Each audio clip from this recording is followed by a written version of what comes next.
Agora, daremos início à quarta palestra, Cuidados Paliativos na Pediatria, Conceitos, Fundamentos e Panorama Atual.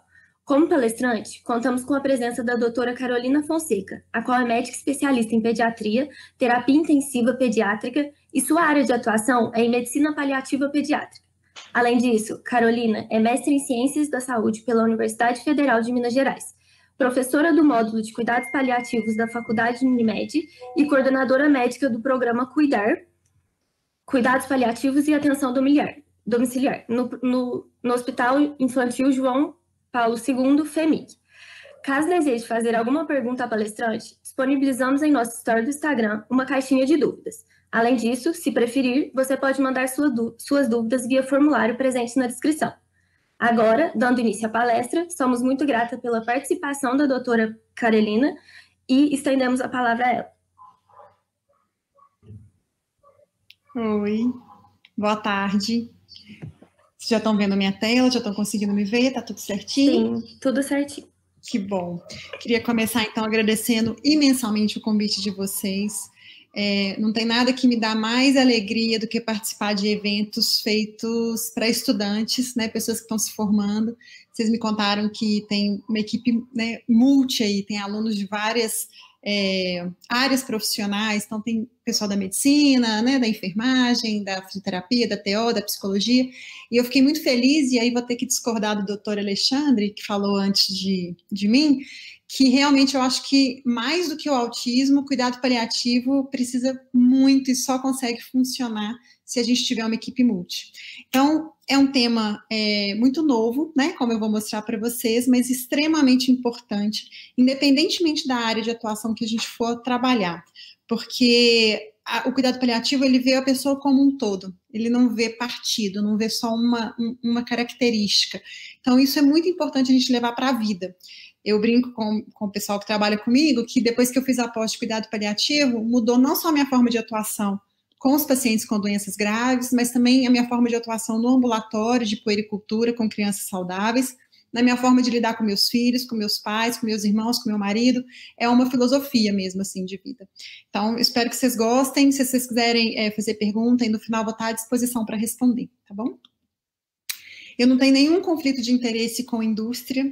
Se eu falar o nome de algum equipamento ou de algum medicamento, e certamente eu devo falar durante a minha palestra aqui, é porque realmente a gente tem experiência com isso, a gente tem um bom resultado, funciona, não recebo financiamento de nenhum laboratório, nenhuma indústria de equipamentos, ou, enfim, nenhuma.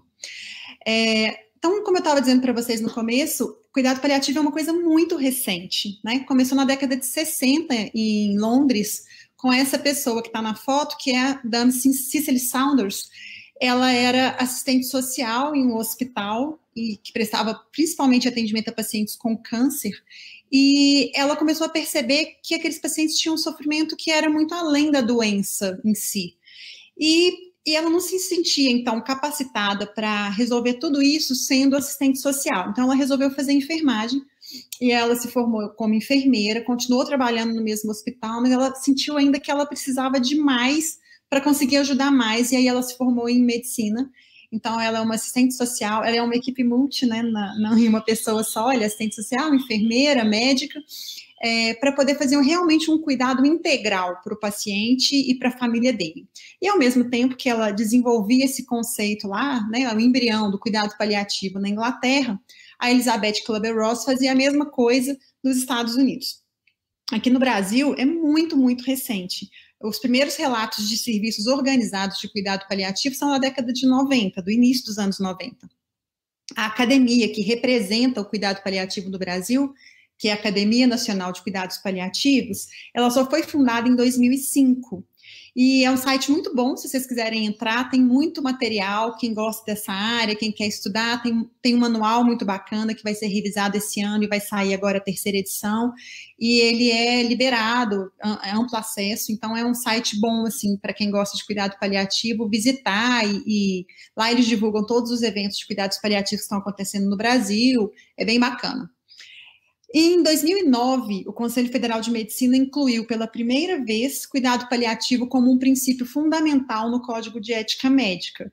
Agora, o grande marco do cuidado paliativo no Brasil aconteceu em 2018, e foi muita coincidência, porque foi durante o Congresso Brasileiro de Cuidado Paliativo que estava acontecendo em Belo Horizonte. Então, a gente estava no meio do Congresso, o presidente do Congresso, que na época era o presidente da Academia Nacional de Cuidado Paliativo, interrompeu o Congresso para falar que essa resolução número 41, que normatizava o cuidado paliativo no SUS, tinha acabado de ser publicada. Então, foi um presente, foi uma comoção, todo mundo no Expo Minas, tinha 6 mil pessoas dentro do Expo Minas nesse momento, foi tudo muito aplaudido, e isso é muito importante, porque aí a gente sabe que cuidado paliativo virou uma política pública, e a gente tem, então, uma obrigação dentro do SUS de fornecer esse tipo de abordagem, né? Eu fiz o gráfico ao contrário, mas se vocês olharem da direita para a esquerda, é o número de publicações que foram surgindo com a temática cuidado paliativo a partir aí dos anos, eu coloquei, acho que o primeiro é 1955, até os dias atuais. Então, a gente vê que tem um crescimento exponencial de publicações a respeito desse tema, isso aumenta todo ano, e são em revistas importantes. A gente tem aí publicações no Circulation, que é a principal revista que dá as normativas da Sociedade Americana, né, de Cardiologia. A gente tem nas revistas importantes de Neurologia, na ASCO, que é a Academia Americana de Oncologia, então colocando o cuidado paliativo como uma coisa fundamental no tratamento essencial do câncer, né, desde o início, desde o diagnóstico. Temos a Sociedade Torácica dos Estados Unidos, a Academia Americana de Pediatria, que garantir que todas as crianças que tenham necessidade de cuidados paliativos e hóspice, e que suas famílias, né, tenham acesso ao cuidado de mais alta qualidade, independentemente do local em que elas vivem e independentemente do nível de assistência de que elas precisam. Cuidado paliativo tem que ser oferecido na rede básica, em casa, né, no home care, nos hospitais. Então, a gente tem que ter um crescimento disso para todos os níveis de complexidade, porque essa criança que tem uma doença crônica ou que tem uma doença ameaçadora da vida, ela circula dentro da rede e ela tem que ter uma equipe com conhecimento em cuidado paliativo para atendê-la, independente do nível de atenção que ela está precisando. Também em recém-nascidos, então essa aí é uma revista de perinatologia mostrando a importância do cuidado paliativo para aqueles bebês que são de muito baixo peso, muito prematuros e que vão evoluir para final de vida logo ao nascer, né? Então, como que se toma essas decisões? Mas por que a gente está vendo o cuidado paliativo ficar tão importante, tão falado, tão, né, discutido e tão estudado nos últimos tempos? Acho que uma das respostas para essa pergunta é porque a gente, dentro das áreas de saúde, cada um na sua, foi se especializando e tendo cada vez mais foco em determinados assuntos, né? Uma ultra especialização. Isso, por um lado, é muito bom, né? A gente consegue estudar mais profundamente determinados temas, oferecer tratamentos, propedêuticas mais específicas, né? Melhorando sobrevida, enfim. Mas, o que acontece? Antes de fazer cuidado paliativo, eu fiz terapia intensiva. E eu conseguia chegar dentro de uma UTI, e essa aí é uma UTI na qual eu trabalhei, e ver essa criança entubada, com sonda vesical, várias medicações correndo em infusão contínua na veia, e falar assim, nossa, mas ele melhorou demais, gente, ele tá ótimo. Ontem ele estava precisando de 100% de oxigênio, hoje está precisando só, entre aspas, de 80%, né? Esse remédio para pressão diminuiu, o lactato caiu, e eu via esse menino nesse contexto e conseguia falar isso, ele está ótimo, né? Então, eu queria só fazer uma atividade com vocês, eu queria que vocês me ajudassem a olhar metástases em tomografia de tórax, tomografias de pulmão, tá? Eu vou ensinar para quem não é da área médica e para quem é também, mas não está acostumado a ver tomografia. Isso aí é um corte de um pulmão. Cada bolinha branca que vocês estão vendo aí é uma metástase. Então, aprendido, vocês já são craques em ver metástase em tomografia de pulmão. As bolinhas brancas são essas aqui, tá? Aqui, na imagem no meio do preto. Cada uma dessas é uma metástase de um câncer aí no parênquima do pulmão. Então, eu vou passar uma nova imagem e eu queria que vocês contassem quantas metástases vocês estão vendo nessa nova tomografia que está aí na tela de vocês. Tentem contar ao máximo que vocês conseguirem. Não tenham medo de errar, é só para a gente treinar a nossa visão mesmo. Muito bem. Vão ter pessoas que viram aí no máximo 3, né, até 3 metástases. Nós vamos ter pessoas que viram de 3 a 5, eu me incluo nesse grupo, eu não consigo ver mais que 5 quando eu olho. E tem gente que vê mais, que conseguiu enxergar mais. Mas eu queria que vocês pensassem aí com vocês, eu gostaria de estar perto e ver as respostas ao vivo, mas eu queria saber entre vocês, sejam honestos, quem viu o gorila? Sim, tinha um gorila naquela tomografia. Normalmente, quando eu estou dando essa aula em uma sala de aula, mais ou menos 10% dos alunos viram o gorila. Me fala, professor, eu vi. Mas 90% faz uma cara assim de gorila, né? Que gorila. Pois é, ele estava aí. Eu não coloquei ele nessa foto, não roubei. Ele estava aí desde o começo. Mas o que aconteceu? E isso é explicado por esse estudo. Quer dizer, isso que vocês fizeram agora, essa brincadeira, na verdade, não é uma brincadeira. Isso foi um estudo que foi feito em Harvard com radiologistas, para mostrar que a gente tem uma cegueira que não é intencional. E eles fizeram a mesma coisa que eu fiz com você, eles fizeram com os radiologistas. Colocaram lá uma imagem de uma tomografia e pediram que os radiologistas encontrassem as metástases.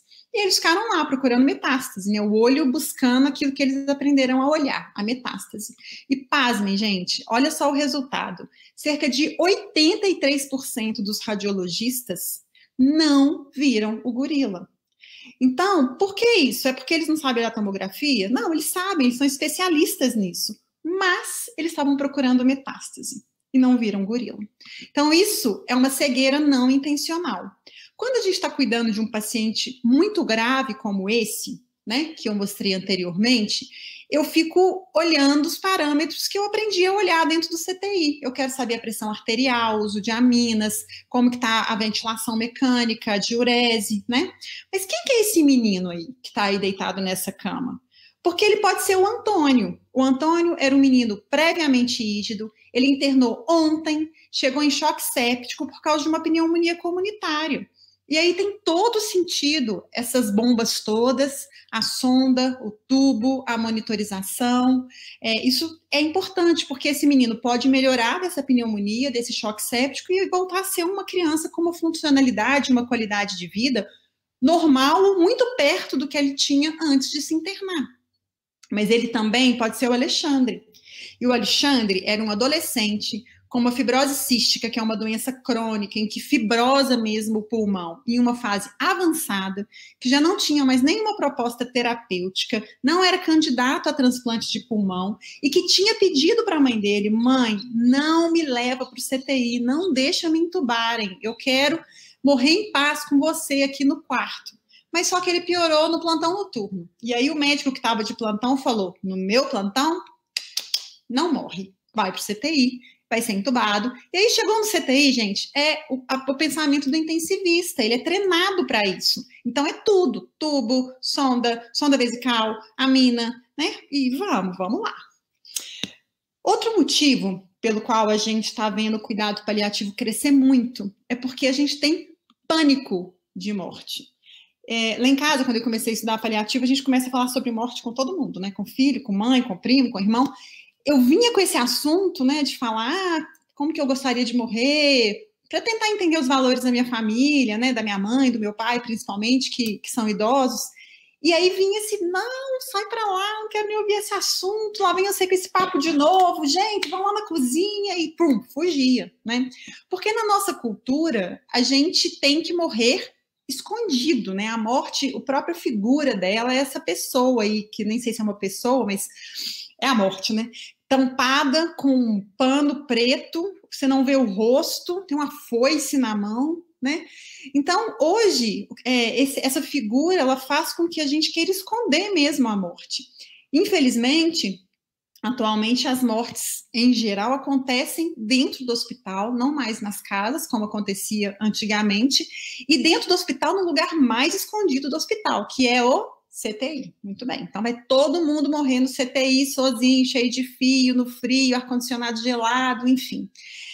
E quando a gente fala da morte da criança, é mais difícil ainda, porque criança não não é para morrer, né? É uma alteração da história natural. O ideal, correto, o esperado é que nossos avós morram antes dos nossos pais, e que os nossos pais morram antes da gente, e que a gente morra antes dos nossos filhos, e os nossos filhos morram antes dos nossos netos, não é? É o contínuo da vida.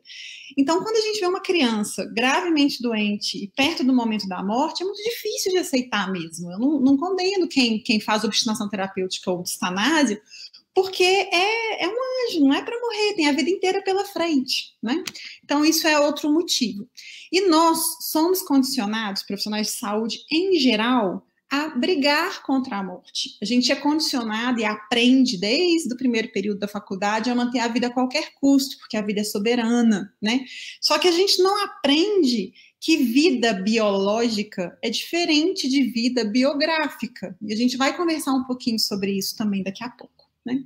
Essa coisa no meu plantão não morre, eu escrevi aí, porque eu já ouvi isso centenas de vezes. Vai aumentando as drogas, os medicamentos, para passar para o plantão seguinte, no meu não. E, infelizmente, a forma normal, entre aspas, e atual de morrer é essa.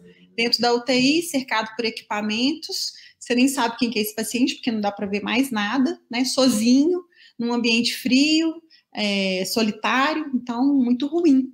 A gente perde a oportunidade de, quando a gente está realmente no fim da vida, por uma doença grave, ameaçadora, incurável, progressiva, de estar perto das pessoas que nos amam, que nos cuidam, que vão nos segurar no colo, que vão nos dar a mão, né? Então, esse momento da morte, infelizmente, ele está sendo transferido para o hospital, o que é muito triste, não só para o paciente, mas também para as famílias. Eu acho que o Covid-19, ele trouxe isso de uma forma mais explícita, né? Explicitou esse problema, porque agora, querendo ou não, né, o paciente que morre por Covid vai morrer sozinho, isolado, na UTI, longe da família, sem receber visita, mas a gente já vinha nessa toada aí de levar a morte e escondê-la para dentro do CTI e ficar ali a pessoa isolada, porque ninguém quer ver, todo mundo tem medo desse momento. Eu acho que é uma coisa para a gente refletir, principalmente vocês que estão começando a vida profissional de vocês. Outro motivo que o cuidado paliativo tem crescido é porque a gente está morrendo muito mal. Eu vou mostrar para vocês alguns dados que não são meus, óbvio. Essa revista, ela chama The Economist, e ela fez um índice em 2010 sobre a qualidade de morte no mundo. Então, pegou 40 países e foi olhando como que era a qualidade de morte nesses países. E o que eles viram é que, normalmente, assim, aqueles países onde se vivia melhor, se morria melhor. Então, no Reino Unido, na Austrália, Nova Zelândia, né, Bélgica, Estados Unidos, Canadá, são países em que se vive bem e que se morre bem. O Brasil também entrou nessa lista aí, e o Brasil, entre os 40 países estudados, ficou em antepenúltimo, né, em 38º lugar. De baixo para cima, em terceiro, mas realmente é bem ruim, né? Depois do Brasil, só se morria pior, em Uganda e na Índia. Mas isso foi em 2010, a revista refez esse índice em 2015, né? Então, a qualidade de morte incluiu outros países, tiveram bem mais países, não me lembro exatamente o número total. E o que eles observavam para falar sobre qualidade de morte, né? Então, oferta de cuidado paliativo, o acesso e a disponibilidade a opioides. Opioides são um protótipo dos opioides, é a morfina, né? Que é uma droga extremamente importante, talvez a mais importante para controle de dor e controle de dispneia. Como que a população tinha informação sobre cuidados paliativos, como que era o treinamento dos profissionais nessa temática e se existia alguma política pública relacionada a cuidados paliativos. Em 2015, a gente pensou, poxa, passaram-se 5 anos, né, desde aquele índice até esse, vamos ver, porque eu acho que a gente deve ter melhorado. E o que a gente viu é que onde morria bem, continuou morrendo bem. O Brasil não aparecia na lista, né? Começou a aparecer assim, Panamá, Costa Rica, Mongólia, Lituânia, Uganda, mas Uganda era depois da gente, ultrapassou a gente e ultrapassou muito, né? E a gente realmente não só não melhorou, como piorou. A gente caiu 4 posições no ranking. Então, estamos morrendo realmente muito mal. E aí eu trouxe uma curiosidade, assim, o que aconteceu com o Uganda, né, que é um país muito mais pobre do que o Brasil e que nos passou com relação à qualidade de morte. Então, essas garrafinhas que vocês estão vendo aí, essa garrafinha verde, é uma garrafa de morfina. E lá eles começaram a distribuir morfina para os pacientes que estavam em fase final de vida, acamados, com muita dor, e eles colocavam as garrafinhas de acordo com a cor, era a concentração da medicação. Então, tem garrafinha azul, tem garrafinha rosa, tem garrafinha verde, de acordo com a concentração dessa solução de morfina. E o paciente ficava com a garrafa na casa dele, e ele tomava a medicação, a quantidade que ele precisava, na hora que ele precisava. Então, o paciente se tornou o agente que controlava o seu tratamento com relação à sua dor. Porque quem sabe a hora que está com dor e o tanto que está com dor é quem está sentindo a dor. Não é a gente que vai falar, não, vai tomar um comprimido de 4 em 4 horas e pronto. E se a dor é mais forte do que o que um comprimido resolve? E se minha dor não demora 4 horas para voltar, ela volta com 2 horas, com 3 horas? Então, isso deu muita autonomia para o paciente no controle à dor e foi só, entre aspas, isso que fez com que o Uganda subisse tantas posições no ranking que se refere à qualidade de morte. Como que a gente está no mundo e depois no Brasil? Bom, esse gráfico, ele mostra o consumo de opioide no mundo e na América Latina. Então, essa linha preta é o consumo de opioide no mundo, e aqui é o consumo de opioide na América Latina. E a gente vê que, ao longo dos anos, o nosso crescimento de consumo de opioide foi muito pequeno, muito, né, ínfimo, assim, diferente do que aconteceu em outros países do mundo.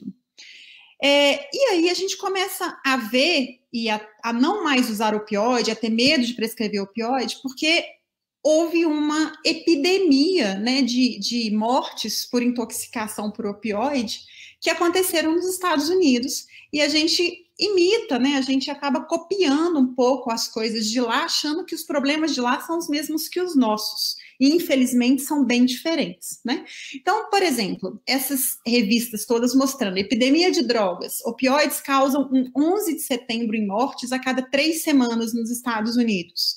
Depois, Trump declara abuso de opioides uma emergência de saúde pública nos Estados Unidos. Overdose de opioides aumenta 30% em um ano nos Estados Unidos. Então, muitas manchetes publicadas aqui no Brasil chamando a atenção do risco de morte por opioides. Mas a nossa realidade é muito diferente. Essa reportagem saiu no UOL, é de 2015, é uma reportagem que se refere a uma publicação científica que foi feita no Jornal de Dor. Jornal sobre estudo de dor, está aqui embaixo, ó, Journal of Pain Research. E o que eles mostram? É que o acesso ao opioide no Brasil devia ser 25 vezes maior do que é. Olha só, tem uma tabela desse estudo em que a taxa ideal de consumo, em média, por pessoa, por ano, deveria ser em torno de 193 miligramas de morfina, tá? É uma dose equivalente aí de morfina. E o que eles viram? Que em 2012, quando foi feito esse estudo, ele foi publicado em 2015, mas o estudo foi feito em 2012. A média de consumo por pessoa, por ano, de morfina no Brasil era 7,8, sendo que o ideal era 193. Isso melhorou um pouquinho. Em 2015, eu peguei esse dado recente, está em torno de 11, mas a gente ainda é muito, muito inferior ao que a gente precisava. Isso só nos diz uma coisa: os nossos pacientes estão morrendo com dor e com dispneia mal controlada. Se a gente fosse fazer um mapa mundi com relação ao consumo de opioide no mundo, o mapa seria mais ou menos assim. Aonde se consome muito opioide, por isso se intoxica e se morre, é no Canadá, nos Estados Unidos, na Austrália, em alguns países europeus. Nós, da América Latina e da América do Sul, estamos muito aquém do que a gente precisava estar para garantir um bom controle de dor e de dispneia. 90% do consumo de opioides acontece nesses países. E o acesso ao opioide, gente, para controle da dor é um problema mundial, porque 80% da população mundial tem dificuldade para acesso ao opioide, para controle da dor e dispneia. é a melhor droga. E no final da vida, esses 2 sintomas são os sintomas mais prevalentes. Então, a gente sabe que os nossos pacientes, nossos parentes, nossos familiares, nossos amigos estão, sim, morrendo muito mal, né? E as principais barreiras para a gente prescrever o opioide, primeiro é falta de conhecimento médico. Infelizmente, a classe médica tem medo, mas é um medo pelo desconhecido, né? Tem medo do abuso, tem medo da dependência, que sim, existe, acontece, mas não é o nosso principal problema. Abuso e dependência é um problema norte-americano e canadense e australiano. Nós temos outro problema para preocupar primeiro, que é um subtratamento de dor e dispneia. E tenho medo pela depressão respiratória. Eu vou contar para vocês, eu uso morfina praticamente todos os dias no hospital. A gente não tem depressão respiratória se a gente não intoxicar o paciente, se a gente souber usar adequadamente a medicação. Então, tem que saber usar. É uma droga perigosa? É uma droga perigosa. Na mão de quem não sabe usar. Na mão de quem sabe usar, vai usar observando, fazendo uma infusão lenta, estando do lado, observando sinais de intoxicação, dando dose baixa, subindo devagar, né? E é uma droga muito, muito útil. A gente não consegue fazer cuidado paliativo e um bom controle de sintomas em fim de vida se a gente não tiver o opioide na mão. Só que esse preconceito, ele não é só dos profissionais, ele também é das familiares, porque acho que por própria culpa da imprensa e nossa, né, as pessoas têm muito medo de morfina e acham que morfina é remédio para paciente que está morrendo. Então, já ouvi várias vezes no hospital, doutora, mas você vai dar morfina, você quer dizer que meu filho está morrendo, né? Não, estou dando morfina porque seu filho está com uma dor intensa, uma dor moderada, e esse remédio é o melhor que tem para essa dor, né? Então, aos poucos, a gente vai mudando essa cultura, mas é devagar, e tem que ter paciência e tem que ter conhecimento. A gente tem outro problema, que é a dificuldade de acesso ao formulário para prescrever. A receita para prescrição de opioide é um receituário tipo A, que é essa receita amarela que está aí embaixo. E ela é difícil de conseguir. Eu vou contar para vocês que eu não tenho um bloco até hoje. Tem que ir na secretaria, assinar um monte de coisa, fazer um monte de formulário. Então, como que eu tenho acesso a esse formulário? Pelo hospital no qual eu trabalho, né? Mas para a gente conseguir um para a gente é um problema, e isso é um limitador da prescrição, né? E a outra questão é acesso ao medicamento na farmácia, porque as farmácias comuns, é difícil a gente achar opioide. Uma vez eu tive que comprar morfina para levar para uma paciente minha, e eu passei em 3 farmácias até conseguir achar a medicação. Acho que por medo, né, de ser roubado, é uma medicação que pode ser usada, né, com objetivo recreativo, então falta mesmo nas farmácias. Muitos optam por não ter essa medicação disponível. Esse mapa é um mapa sobre cuidados paliativos no mundo. E o que a gente sabe é que o Brasil é um nível 3A, esse laranjinho aqui. O que significa isso? É que a gente tem ilhas isoladas de cuidados paliativos no Brasil, né? A gente tem um desequilíbrio muito grande entre a oferta dos serviços e a demanda. Então, olha só, esses dados aqui são da Organização Mundial de Saúde e da Aliança de Cuidado Paliativo e Hospice também, que fala o seguinte: 18 milhões de pessoas morrem com dor e com insuficiência respiratória, né, a cada ano. 40 milhões de pessoas precisam de cuidados paliativos no mundo por ano, sendo 20 milhões dessas pessoas em fase final de vida. 10 a 14% dessa necessidade apenas é o que está sendo atendido. E na criança, gente, é muito pior. Menos de 1% das crianças que precisam de cuidado paliativo têm acesso a essa modalidade de atendimento. Esse dado é baseado no IBGE de 2010, eu peguei o censo, a população. O que é que os estudos trazem? Que a cada 100 mil pessoas, crianças e adolescentes, 63 precisaria de cuidado paliativo. Então, eu fui lá na população do IBGE, olhei quantas crianças a gente tinha em 2010 e fiz uma regra de 3 simples e achei o seguinte: a gente precisaria mais ou menos de atendimento para 40 mil crianças em cuidados paliativos por ano. Será que a gente tem isso como equipe aqui no nosso país? Aí eu fui atrás dos dados do que a gente tem. Esse atlas está lá também no site da Academia Nacional de Cuidados Paliativos, é um estudo que foi feito em 2019. O que eles viram? Que em 2019 tem 191 equipes de cuidado paliativo atuando no Brasil. E essas equipes estão principalmente na região sudeste. Uma aula que eu assisti, eles brincam que principalmente em volta da Avenida Paulista, que em volta da Avenida Paulista tem maior concentração de serviços de cuidado paliativo, assim, que em qualquer outro lugar no mundo, né? Então, a gente está muito mal distribuído. A gente vê que só 3% das equipes estão na região norte, que é uma área extensa, né, e uma população extremamente pobre, com pouco acesso a recursos de saúde.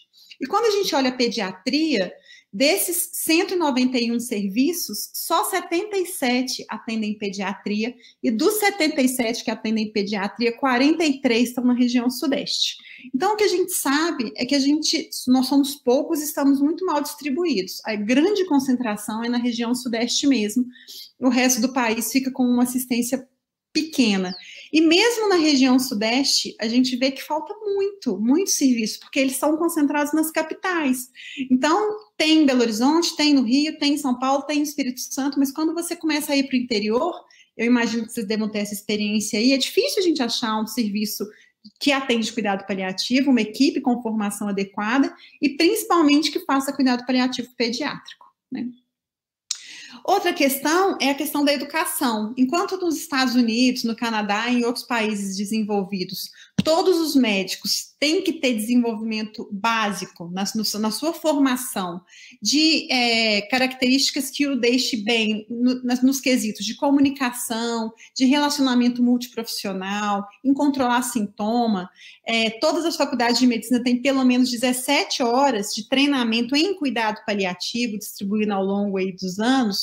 Aqui no Brasil, são pouquíssimas faculdades que têm uma disciplina em cuidado paliativo. Esse Atlas de Cuidado Paliativo da América Latina, ele é antigo, não tem outro mais recente, eu procurei essa semana, mas ele mostra o seguinte, menos de 5%, que o Brasil é esse badgezinho aqui, né? Menos de 5% das faculdades de medicina do país tem alguma disciplina relacionada a cuidado paliativo. Então, é muito pouco. E não adianta a gente querer colocar a mentalidade do cuidado paliativo em profissional que está há muito tempo trabalhando e que foi formado com essa mentalidade de que o médico é que é soberano, o médico é que manda, o médico é que sabe tudo, o restante da equipe tem que falar amém e obedecer, e que o paciente, quando tem um quadro em fase final de vida, que a gente tem que cuidar para que o final de vida dele seja digno e adequado e não ficar tentando coisas que são sabidamente inúteis e que vão prolongar o processo de morrer com grande sofrimento. Então, não adianta a gente ir para os velhos que estão com essa mentalidade, não. A gente tem que fazer com que vocês, que são novos e que estão daqui a pouco dominando tudo aí, aprendam isso desde cedo. Então, ter essa palestra dentro desse evento, assim, é muito importante mesmo, e me deixa muito feliz e orgulhosa de poder estar aqui. Infelizmente, a gente está literalmente engatinhando em cuidados paliativos no Brasil. Mas tá bom, falei tudo, mas ainda não falei o que é cuidado paliativo, né? A gente acha, quando fala em cuidado paliativo, que é isso aí, uma gambiarra, né? Tudo a gente, não, faz um paliativo aí, vamos resolver, arrumar um jeito paliativo de resolver, e aí essa palavra virou gambiarra. Mas, na verdade, gente, paliativo não tem nada a ver com gambiarra. Paliativo é um termo que vem da palavra palliare, que é latina, e que vem do pallium. Pallium é um manto para proteção. Ele era usado nos cavaleiros das cruzadas para protegê-los da chuva, do vento, da neve, do frio. Então, pallium é cuidado e proteção, é isso que significa. O objetivo do cuidado paliativo não é nem adiantar, mas também não é adiar o momento da morte, é permitir que a morte aconteça ao seu tempo. E aí eu trouxe 3 conceitos que eu acho que são fundamentais para a gente saber na nossa vida. Primeiro, o que é a eutanásia? Eutanásia é crime no Brasil previsto no Código Penal.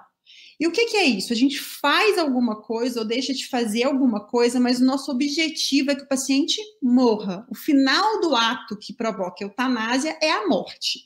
E, geralmente, a motivação é compaixão. Então, um paciente com uma doença muito grave, uma dor muito intensa, um desconforto muito descontrolado, e ele pede para morrer e você acha que é digno o pedido e vai lá e mata ele. Isso é eutanásia. E isso nós não podemos fazer. O oposto de eutanásia é distanásia. Isso a gente também não devia fazer, mas a gente faz todo dia. O paciente está lá morrendo, fase final de vida, sem mais nenhuma funcionalidade, sem nenhuma qualidade. O quadro é irreversível e a gente está colocando coisa, está fazendo coisa, prolongando a vida, usando métodos artificiais e, na grande maioria das vezes, desproporcionais ao quadro do paciente. Isso a gente conhece como obstinação terapêutica.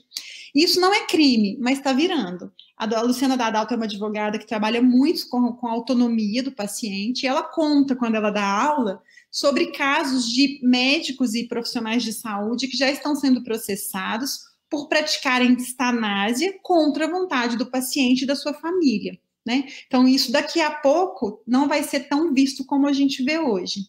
Tomara, porque realmente é muito ruim você ver um paciente sendo eutanasiado. O que o cuidado paliativo busca é a ortotanásia. O que é a ortotanásia?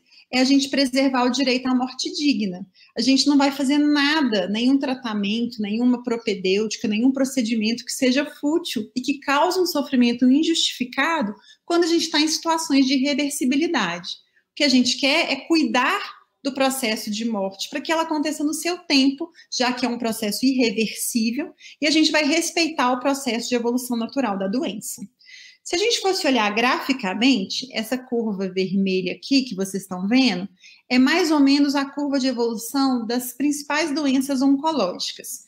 Então, quando o paciente tem diagnóstico de câncer, ele tem uma funcionalidade muito boa, e à medida em que o tempo vai passando, ele vai perdendo lentamente essa funcionalidade, até que chega um momento em que ele tem um declínio rápido de funcionalidade e evolui para a morte.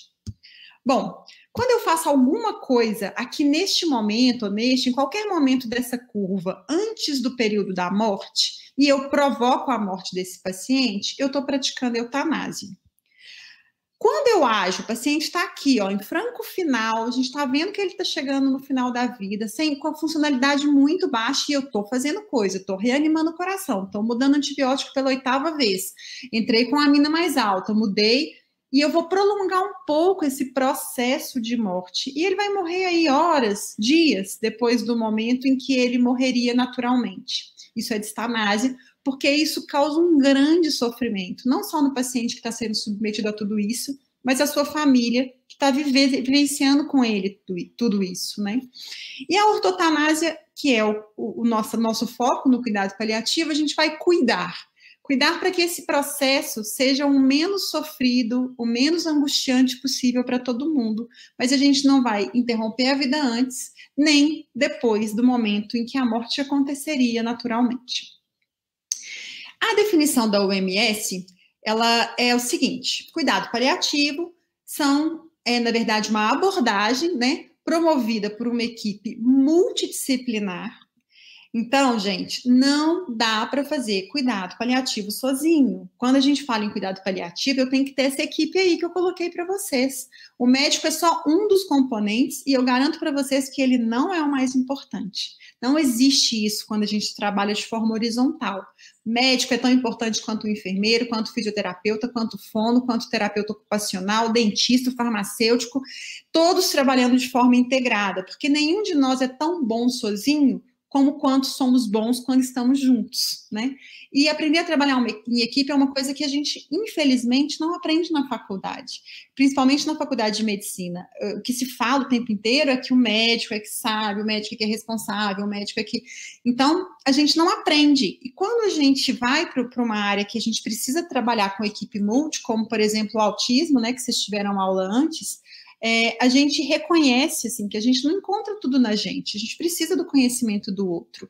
E isso é muito agregador e muito importante, e muda o diagnóstico, o prognóstico, a condução. Assim, é impressionante como que a equipe multi agrega conhecimento e valor ao trabalho que é feito para o paciente, né? Então, tem que ser equipe multi, e o objetivo é melhorar a qualidade de vida, tanto do paciente quanto da sua família, naquelas situações de doença que ameaça a vida, independentemente de ter cura ou não. A gente vai ver isso também. Não é só paciente que não tem cura que precisa de cuidado paliativo.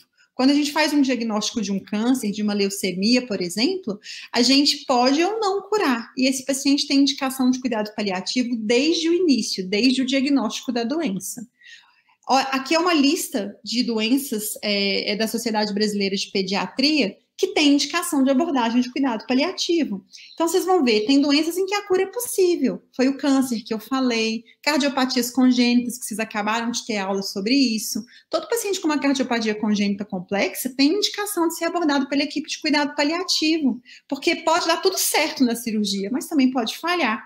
Isso precisa ser conversado sobre os valores, sobre as preferências do paciente e da família, né? Pacientes com doenças crônicas que não têm cura, então fibrose cística, anemia falciforme, AIDS, né? As insuficiências orgânicas em geral, insuficiência renal, insuficiência hepática. Aquelas crianças que têm indicação de cuidado paliativo desde o diagnóstico. Então, doenças metabólicas, doenças cromossômicas, como a trissomia do 13, a trissomia do 18, e doenças que não são progressivas, mas que são extremamente incapacitantes. Então, o paciente que sofreu uma parada e ficou em estado vegetativo, paciente que sofreu no momento do parto, teve um sofrimento importante, uma anóxia cerebral e ficou com graves sequelas, sequela de trauma de crânio, em acidente, em quedas, né? Então, todas essas doenças, essas condições, elas têm necessidade de ser abordadas por uma equipe de cuidado paliativo. A maior parte das doenças, na verdade, são anomalias congênitas e condições neonatais. Não são as doenças oncológicas como a gente pensa, né? Quando a gente pensa em cuidado paliativo, fica pensando, é para quem tem câncer. Não, a minoria tem câncer, só 5,6% dos pacientes pediátricos têm câncer e vão precisar de cuidado paliativo. A maioria são alterações congênitas e coisas que acontecem ali no momento do nascimento. Bom, além dessas doenças, então, voltando para o conceito, o objetivo do cuidado paliativo é prevenir e aliviar o sofrimento, identificar precoce, avaliar de forma impecável e tratar bem dor e demais sintomas físicos. Mas a dor e o sofrimento não é só físico. Ele pode ser social, ele pode ser psíquico, emocional e ele pode ser espiritual. Então, a gente tem que estar com uma equipe robusta para dar conta disso tudo aí. Na dimensão física, eu falo que é urgência. Controlar sintoma mal controlado é urgência. Às vezes é até uma emergência controlar uma dor intensa. Quem já sentiu uma dor intensa sabe o tanto que isso é urgente e emergente, né? Então, dispneia, tosse, vômitos incoercíveis, dificuldade para parar de vomitar, né? Já falei, mas desculpa. Diarreia, constipação, dor, isso tudo é urgência e tem que ser controlado. Isso é uma coisa assim, até humanitária, né? E a gente não consegue abordar outros sofrimentos, sofrimento emocional, sofrimento familiar e social, se o sofrimento físico não estiver bem visto e controlado, né? Mas depois que a gente cuidou do sofrimento físico, a gente tem que pensar na dimensão emocional. Vou perguntar para vocês aqui, qual de vocês, eu acho que exceto o pessoal da psicologia, já teve uma aula de como abordar medo, solidão, frustração, vergonha? E isso tudo está presente naqueles pacientes que têm doenças crônicas. Meninos, por exemplo, com fibrose cística, né, são crianças que não crescem bem, que adquirem deformidades físicas, às vezes na oncologia, amputações, né, uma face coxingoide por causa do tratamento, queda de cabelo, né, pacientes ficam longe dos colegas porque se internam com frequência, não conseguem seguir o ano, tomam bomba, ficam com medo do que vai acontecer no futuro. Isso tudo tem que ser abordado, porque isso causa muito sofrimento. E normalmente a gente não tem treinamento para isso e acaba passando batido justamente porque a gente não aprende como abordar, né? Esse aqui é um estudo em fibrose cística, que os pacientes relatam a ocorrência de vários sintomas, tanto físico quanto psíquicos ao longo da doença, mais ou menos 10 sintomas por paciente. E o que era mais incapacitante não eram os sintomas físicos, eram o medo, a ansiedade, a depressão, né? E isso tudo dificulta o autocuidado, independentemente da gravidade da doença. Às vezes os sintomas eram intensos quando a doença física ainda estava muito no começo, né? Então a gente tem que estar atento para esses aspectos. A outra dimensão que causa muito sofrimento é a dimensão familiar. Quando é uma doença genética, por exemplo, os pais sentem culpa. É por minha culpa que o meu filho está assim. Às vezes tem uma briga entre o casal, não, é uma doença às vezes ligada ao X, a culpa então é sua, não é sua, né? que a gente vê também nas famílias? Os filhos saudáveis são negligenciados. Geralmente, o cuidado dos filhos que não estão doentes é passado para uma avó, para uma vizinha, para uma tia, porque os pais ficam muito envolvidos com o filho que está doente. Gerar o abandono de emprego por causa ou demissões, né, por causa de faltas frequentes. Essa família, ela perde a identidade social, tem dúvida se ela vai dar conta de cuidar do filho, às vezes é uma criança com uma traqueostomia, ou uma criança amputada, ou uma criança com gastrostomia, ou que precisa de ventilação mecânica, e elas têm que aprender a lidar com isso, uma coisa que elas nem imaginavam antes, né? Tem a questão de despesa, né, a questão financeira, será que eu vou dar conta de pagar por tudo isso de medicamento e de insumos que eu vou precisar? Será que eu posso ter outros filhos, não vai nascer com a mesma doença, com o mesmo problema? Será que eu vou ser avó, que eu vou ser avô? Então, a família adoece junto com a criança, né? E tem que ser abordada. Eu trouxe para vocês aqui um diálogo, eu não sei se vocês vão conseguir ouvir, eu acho que eu vou ter que tirar o fone, que hoje eu dei uma aula desse tema e eu tive que tirar o fone para os alunos ouvirem. Tem uma coisa que a gente tem que pensar é que os cuidadores e os irmãos, eles sofrem muito. Então, uma coisa que a gente tem que pensar para o descanso dos cuidadores é se não valeria a pena a gente fazer descansos programados. Então, arrumar um outro cuidador que pudesse ficar um final de semana a cada mês ou a cada 6 meses com aquela criança doente, para os pais e os irmãos viajarem, saírem, conseguirem vivenciar uma situação de maior normalidade na família, né? E os irmãos também sofrem muito. Eu vou colocar um áudio para vocês, é um paciente meu, que tem uma cardiopatia congênita inoperável, ele está em cuidado paliativo exclusivo, mas ele precisou internar porque ele estava com um sangramento, e aí eu estava conversando com a mãe dele pelo WhatsApp, e ela falou assim, doutora, olha a mensagem que meu irmão, que o irmãozinho do menino que ia internar mandou para você. Então, olha só a mensagem. Vamos ver se vocês vão conseguir ouvir. Verdade, médica, que meu irmão tem que ir pro hospital? Eu não quero, não. E aí eu falei com ele, deu para ouvir? Só me dá um sinalizado aqui se deu para vocês ouvirem o áudio. Deu? Beleza, Bruno. Então, o que eu falei com ele? Eu falei, fofinho, seu irmão vai rapidinho no hospital, é só para fazer um exame, logo, logo ele vai estar em casa brincando com você de novo, porque eles são 2 espoletas, ele está pronto dentro de casa. Aí ele ficou com muita raiva de mim. Olha o tom da voz com que ele me respondeu, quando eu falei que ia ser rapidinho a internação. Mentira, vocês vão deixar ele aí um tempão.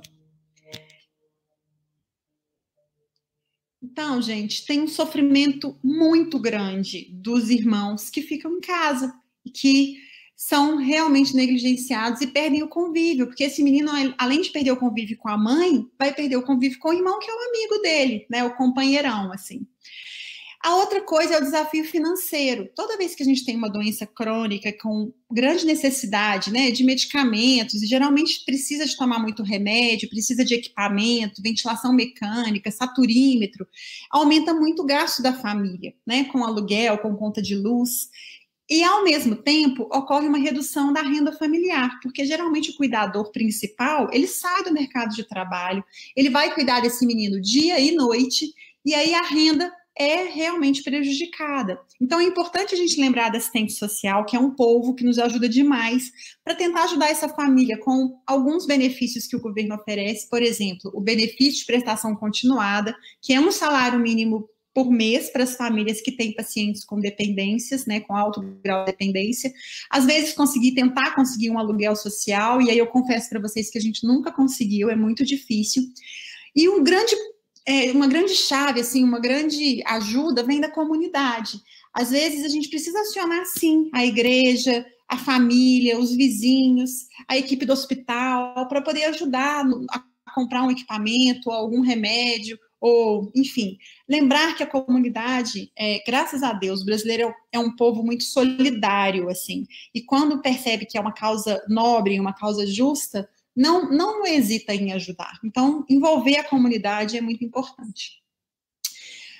Por último, é o sofrimento espiritual, né? Quando uma pessoa está gravemente doente, ele começa a fazer perguntas, a questionar sua fé, a ter que pensar qual que é o seu sagrado, quais são os seus valores, o que é importante para você, o que é vida, o que é morte, né? O que traz sentido para a minha existência. Às vezes é um momento de agradecer, de perdoar, de fazer as pazes com um pai que está ausente, com uma amiga, melhor amiga que brigou e que agora ela está aí no fim da vida e ela queria estar com essa melhor amiga que ela gostava tanto e que brigaram por uma bobagem. Então é um momento de priorizações, de fazer reconciliações, de esperar um milagre, de ter esperança, porque a esperança é o que nos mantém vivos, é o que nos dá força para continuar, né? Então, isso tudo tem que ser pensado nesse momento e causa muito sofrimento se alguém não estiver ali para ter um olhar para isso, né? Cuidado paliativo, gente, tem que começar no começo. Fez o diagnóstico, começa o cuidado paliativo. Esse estudo, ele é um marco dentro do cuidado paliativo, ele foi feito em pacientes com câncer pulmonar de não pequenas células. Qual que era o objetivo desse estudo? Era ver a qualidade de vida dos pacientes que recebiam cuidado paliativo. Então, eles dividiram os pacientes com câncer de pulmão em 2 grupos. O primeiro grupo recebeu o tratamento habitual, né, standard, para o câncer. Quimioterapia, radioterapia, enfim, o que tinha que fazer para o câncer.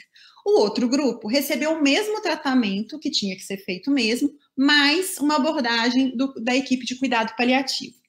E aí eles descobriram isso, que os pacientes que eram acompanhados precocemente pelos cuidados paliativos tiveram uma qualidade de vida melhor.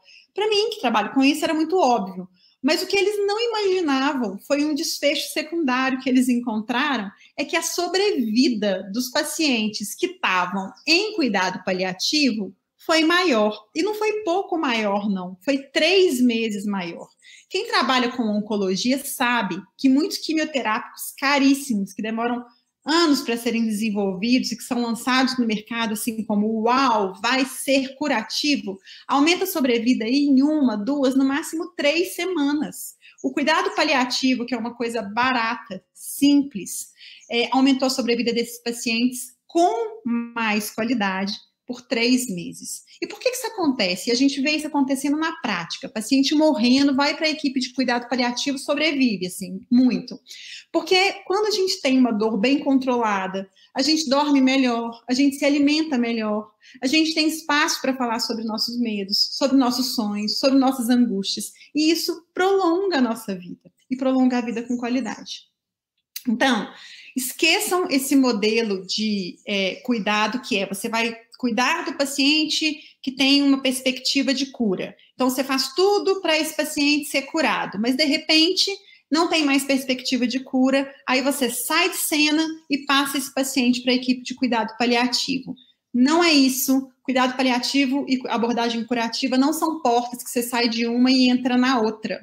Cuidado paliativo e abordagem curativa têm que ser vistas dentro de um modelo integrado de assistência.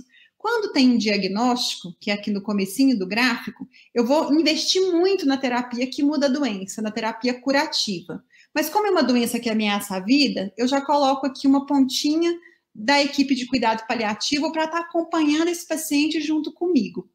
À medida em que vão diminuindo as minhas alternativas de terapia modificadora de doença, vão se intensificando as ações dos cuidados paliativos. Até que chega um momento em que eu não tenho mais nenhum tratamento curativo a ser proposto e o cuidado paliativo torna-se exclusivo.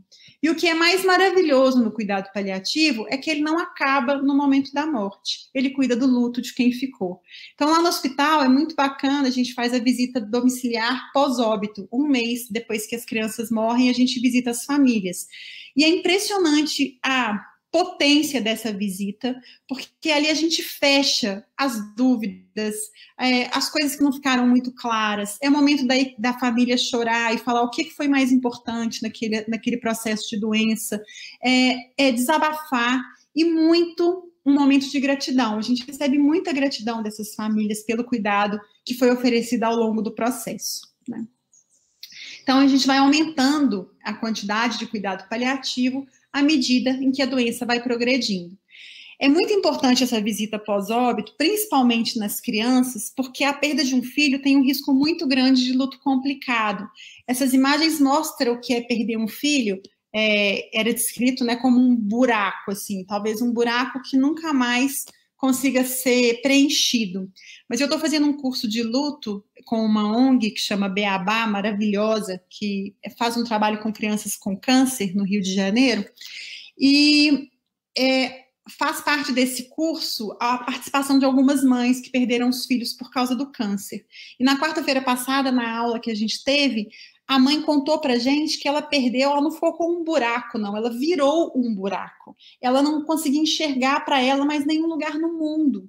O que essa mãe fez quando o filho morreu? Ela vendeu tudo que ela tinha, pegou o marido e o filho saudável e mudou para Portugal. Não tinha nenhum vínculo lá, mas ela queria sumir. Ela falou isso, eu queria sumir.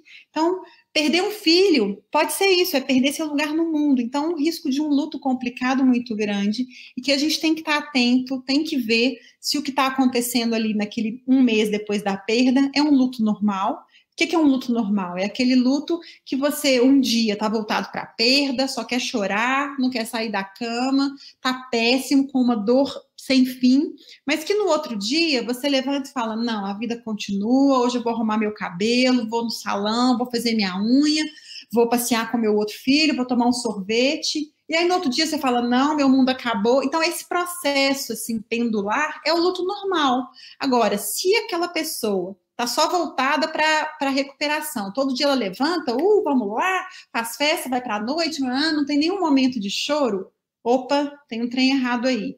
E, por outro lado, se ela está só voltada para a perda, fica o dia inteiro na cama, dias, semanas, meses, também não é um luto normal. Provavelmente é um luto complicado, que vai ter que ter uma abordagem mais específica de um profissional qualificado, um psicólogo, um psiquiatra, né?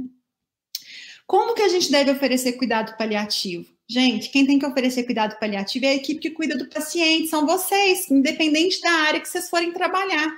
Todo profissional tem que ter conhecimento em cuidado paliativo inicial, tem que saber controlar bem o sintoma, tem que ter habilidade de comunicação, né? Por quê? Porque a equipe que assiste o paciente numa doença crônica e grave, na verdade, vira a segunda família desse paciente, né? O ambulatório, o hospital que ele frequenta, vira a segunda casa. Então, são vocês que estão na linha de frente, cuidando desses pacientes desde o diagnóstico, é que tem que estar aptos e desenvolver habilidades para fazer o cuidado paliativo inicial.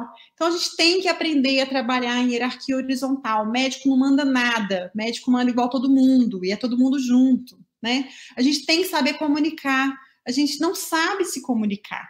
Lá no hospital, na área de cuidado paliativo, a gente faz com os residentes role plays, que são tipo simulações com atores, mas os atores somos nós mesmos.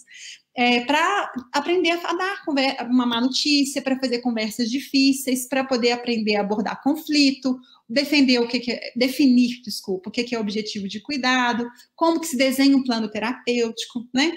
Identificar e tratar os principais sintomas. Isso tudo é estratégia e habilidade que a equipe que está cuidando do paciente no dia a dia tem que ter, tem que saber falar sobre morte, sobre luto, né? E a gente tem que se desenvolver no básico, não é no avançado. Porque quando a gente está frente a um paciente com uma doença grave, a gente precisa definir objetivos de cuidados, né? Qual o caminho que a gente vai percorrer com aquele paciente, com a família. E para a medicina, a gente busca muitas respostas do que a gente quer na medicina baseada em evidência, que é uma literatura de alta qualificação, estudos bem feitos, randomizados, prospectivos, duplos cegos, né, com muitos participantes. E a medicina baseada em evidência é muito importante mesmo. Para tratar, por exemplo, náusea e vômito induzido por opioide, eu preciso que a medicina baseada em evidência me conte que a ondansetrona não é uma boa droga, porque a náusea e vômito induzida por opioide, por exemplo, é causada pelo estímulo do receptor da dopamina. Então, eu tenho que usar metoclopramida, domperidona, usar ondansetrona, eu estou errando o medicamento, né? Eu tenho que saber como que se usa ketamina para tratar dor crônica. Eu tenho que saber que morfina não tem um bom efeito para dor neuropática, né? E para isso tem estudos, tem trials, tem meta-análise. Mas quando eu vou decidir com uma família e com o paciente qual que é nosso objetivo de cuidado, não existe resposta em medicina baseada em evidência. Não existe resposta na literatura, porque cada família e cada paciente, independentemente da doença que ele tem, é um indivíduo e o nosso objetivo de cuidado vai ser para aquela pessoa. O tratamento é absolutamente individualizado. Para o corpo, a gente aprende um monte de técnica. O corpo é biológico, né? Então, subiu a pressão, eu uso esse remédio, que é o canal de cálcio, canal de sódio, né? Absorção de sódio, água, diurético. Isso é tudo biológico. Isso aí a gente toma as condutas médicas. Para o corpo é assim. Mas a pessoa, ela é muito mais do que um corpo. A pessoa tem uma biografia, tem uma história, tem valores, tem preferências. E é isso que tem que definir, que tem que nos ajudar a encontrar qual que é o objetivo de cuidado para esse paciente. E para isso a gente precisa ter vínculo, a gente precisa ter tempo de escuta. A gente tem que sentar do lado e entender quem é aquela família e quem é aquela pessoa por trás da doença, porque ela não é só uma doença, né? Eu trouxe um exemplo para vocês, eu estou com medo do tempo, eu falo demais, mas daqui a pouco eu termino. Olha só, vamos supor que a gente está atendendo essa adolescente, ela tem 13 anos, ela tem uma leucemia linfoblástica aguda, que não respondeu à terceira linha de quimioterapia, quer dizer, ela não tem mais tratamento curativo para fazer, e o oncologista encaminhou ela para a equipe de cuidados paliativos. Essa menina chegou no pronto-socorro com febre alta, neutropênica, com uma pneumonia extensa e insuficiência respiratória. E aí eu pergunto para vocês, será que eu devo entubar essa menina que está com câncer avançado, que já não tem mais proposta terapêutica? Será que eu devo levar ela para a UTI, devo começar aminas, ressuscitar o coração, enfim? Ou eu devo, por exemplo, fazer um controle adequado de sintomas e deixar ela falecer, né, na fase, ela provavelmente está aí numa das fases próximas, né, do fim da vida dela. Fica fácil eu responder essa pergunta só com essas informações que a gente tem aí? Eu tenho muita dificuldade para responder assim. E aí, por que eu estou falando isso? Porque a gente viu lá que o que vai definir o objetivo de cuidado são valores. Então, se essa menina chega falando para mim assim, olha, Carol, eu estou muito cansada, eu estou pronta para partir, e os pais dela apoiam a decisão da filha, entendem que está na hora desse sofrimento acabar, porque Deus tem a sua própria forma de curá-la, e a gente vai escolher a escolha, vai aceitar a escolha dele, né? Então, será que cabe entubar essa menina? Será que cabe levar ela para o CTI, reanimar o coração se ela parar? Provavelmente não, provavelmente o melhor aqui, que vai estar mais de acordo com o que ela traz de valor, né, de história pregressa e de tudo que ela viveu, é que está na hora de deixar mesmo a doença evoluir, ela vai morrer do câncer, não tem jeito. Infelizmente, a gente não tem como mais curar essa doença. E está no momento, então, da gente permitir a evolução natural e fazer com que esse momento seja mais tranquilo, menos sofrido, mais digno possível. Talvez levar ela para uma enfermaria ou para um apartamento, ficar perto da família, né? Controlar adequadamente a falta de ar. E a morfina é a droga de escolha para isso. Deixar ela partir perto das pessoas que a amam seja uma opção adequada. Mas vamos supor que mudou a história. A doença é a mesma adolescente com leucemia, com febre, com neutropenia, mas essa menina vai ser dama de honra da irmã dela. E a irmã dela vai casar daqui a 20 dias. E tem meses que essa menina só fala desse momento. É o sonho dela que ela esteja viva para realizar esse desejo de ser dama de honra da irmã. E isso, imagina o tanto que seria importante para essa irmã, para os pais dela, né? Gente, a doença está aí, a gente não sabe em que momento ela está, a gente imagina que está chegando ao fim por tudo que a gente sabe sobre doenças oncológicas, enfim. Mas será que não cabe, dentro desse novo contexto de valores, né, de sonhos, de preferência, a gente tentar um tratamento, mesmo sabendo que a chance dela melhorar é mínima, mas não é zero, ela é perto de zero. O que a gente geralmente faz nesses casos? Olha, vamos fazer uma tentativa, a gente chama de trial. Nós vamos levar para a UTI, vamos tentar não entubar, vamos tentar uma ventilação não invasiva, vamos usar antibiótico de largo espectro, vamos usar oxigênio, vamos ver como que ela responde. Quem sabe, com 72 horas, 92 horas, 96 horas, ela começa a responder, consiga sair desse quadro infeccioso e participar desse momento, mesmo que ela tenha que entrar na cadeira de rodas no casamento da irmã. Imagina o legado que ela deixa para ela, óbvio, e para a família, né? Assim, a importância desse momento. Então, a gente tem que parar de pensar só na doença e pensar no contexto como um todo, porque se a gente entender a biografia, os valores, a preferência dos pacientes que a gente está cuidando, e isso não é só para pediatria, claro, a gente certamente vai tomar decisões que serão mais dignas e que tenham mais valor dentro do contexto global, independente da doença. Eu estou terminando, a gente vai deixar a equipe de cuidado paliativo para as coisas que são difíceis, né? Então, para controle de sintoma muito difícil, para resolução de conflitos que são muito intensos, para os cuidados de fim de vida. O cuidado paliativo é uma competência que todos os profissionais de saúde devem desenvolver, e o objetivo é cuidar do sofrimento de quem tem uma doença grave, ameaçadora à vida. O paciente e a família são os protagonistas dessa história. São eles que vão dizer o que é importante, o que eles precisam para que eles se sintam melhores. O objetivo não é cuidar da doença, o objetivo é cuidar da pessoa. E a gente tem que buscar a delicadeza de um cuidado que seja proporcional àquela doença que o paciente está apresentando. E a gente tem que combater esse ensandecimento do processo de morrer. No meu plantão não morre de jeito nenhum. A única certeza que a gente tem nessa vida é que todos vamos morrer. O foco é tratar o sofrimento e não manter essa vida a qualquer custo, né? E isso exige muito conhecimento, gente. Exige conhecimento de medicina, de enfermagem, de fisioterapia, de terapia ocupacional, de nutrição, mas, sobretudo, isso exige conhecimento amplo de valores, de biografia do ser humano, que está na nossa frente e que tem tudo para contar se a gente tiver um tempo e uma disponibilidade, uma abertura para ouvir. O grande milagre é o vínculo, e isso exige tempo e atenção cuidadosa, porque entre o diagnóstico de uma doença grave que ameaça a vida e a morte, tem vida, e essa vida tem que ser o melhor possível que a gente puder propiciar, né? Existe sim um limite para a cura e para o tratamento, infelizmente, mas para o cuidado não existe limite, nunca. A gente tem um enorme desafio pela frente, tá aqui hoje mostra que a gente está enfrentando esse desafio, e a gente tem que enfrentar mesmo, porque é o que nos desafia, que nos transforma, né? Compartilhar saber, integrar conhecimento é o passo necessário para a gente divulgar essa filosofia de cuidado em todas as áreas de saúde, todos os campos de atuação que a gente puder. Então, de novo, eu queria agradecer imensamente a oportunidade de estar aqui com vocês, pelo convite, e dizer que para mim é uma honra enorme falar para estudante. Então, vou abrir para perguntas, eu estou à disposição, eu vou descompartilhar a tela aqui.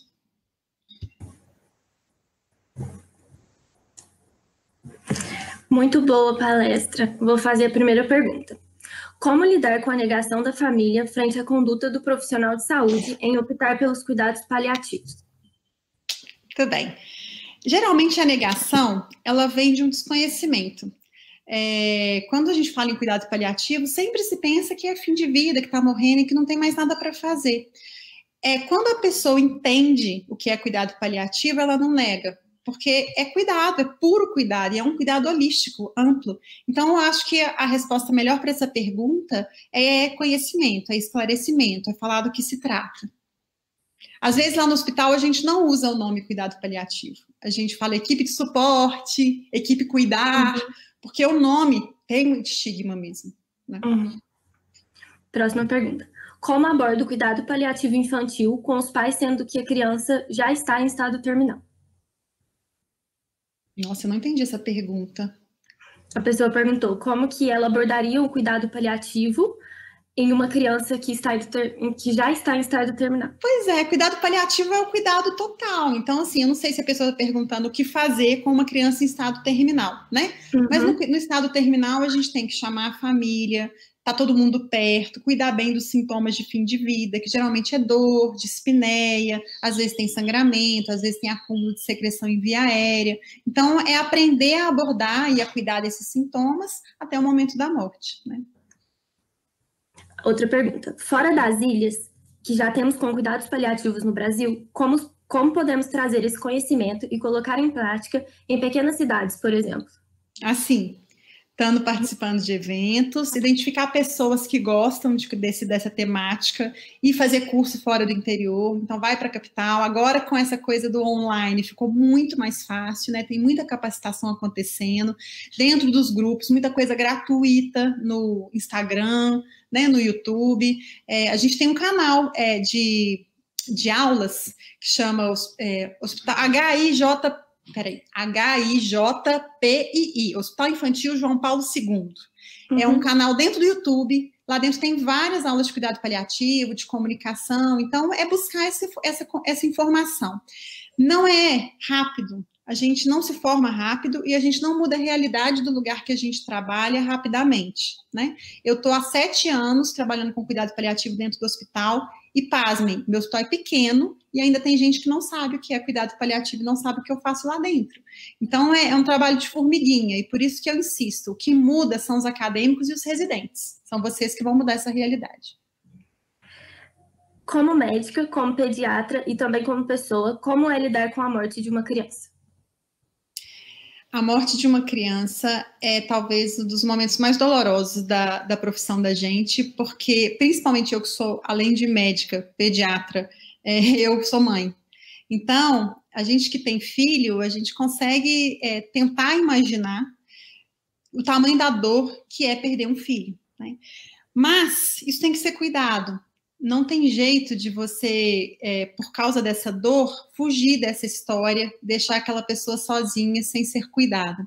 Então, por mais difícil que seja, a gente percebe, na hora que a gente está naquele cuidado, que a nossa presença e o nosso conhecimento faz muita diferença para que as coisas que são inexoráveis, como a morte daquela criança, por exemplo, aconteça num contexto melhor, mais digno e com menos sofrimento.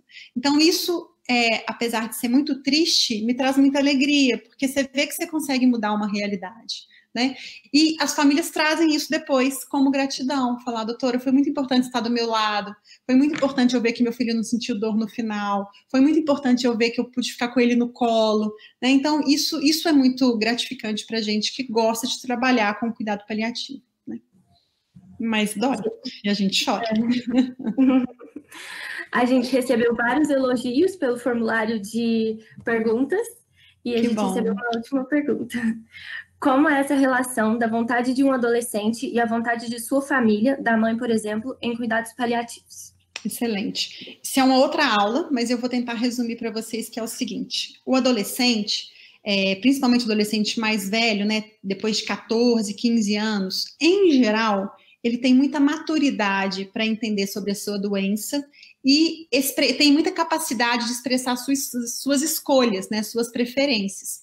Só que, pela lei, o adolescente ele não é ainda um sujeito de direito do ponto de vista jurídico, né? Mas ele tem que ser ouvido. Tem várias determinações, inclusive um tratado internacional do qual o Brasil faz parte, que é das Nações Unidas, que o adolescente e a criança têm direito de expressar sua vontade, seus desejos.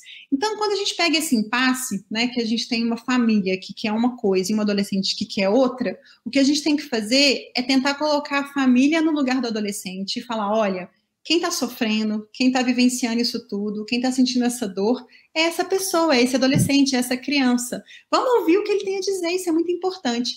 Porque os pais, eles amam, eles não querem perder o filho, não é por falta de amor, é o contrário, é porque eles amam demais. E aí acabam se tornando egoístas e levando à questão da distanásia que a gente conversou.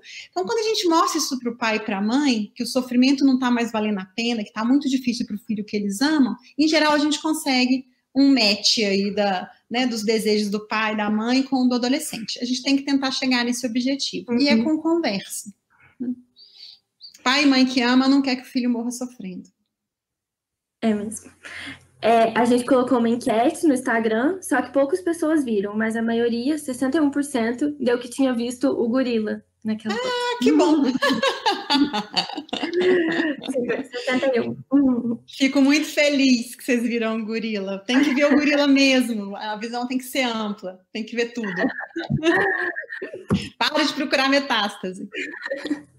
Essas foram as perguntas. Para você, doutora Carolina, somos imensamente gratas pela sua participação. Com certeza ela foi muito enriquecedora para todos os presentes. Muito obrigada pela excelente palestra e foi um prazer receber a nossa primeira jornada acadêmica de pediatria da PUC Minas Campus Poços de Caldas. Eu que agradeço. Ótimo trabalho de vocês. Continuem aí. Eu vou continuar assistindo pelo YouTube, tá bom? E vamos para a próxima palestra.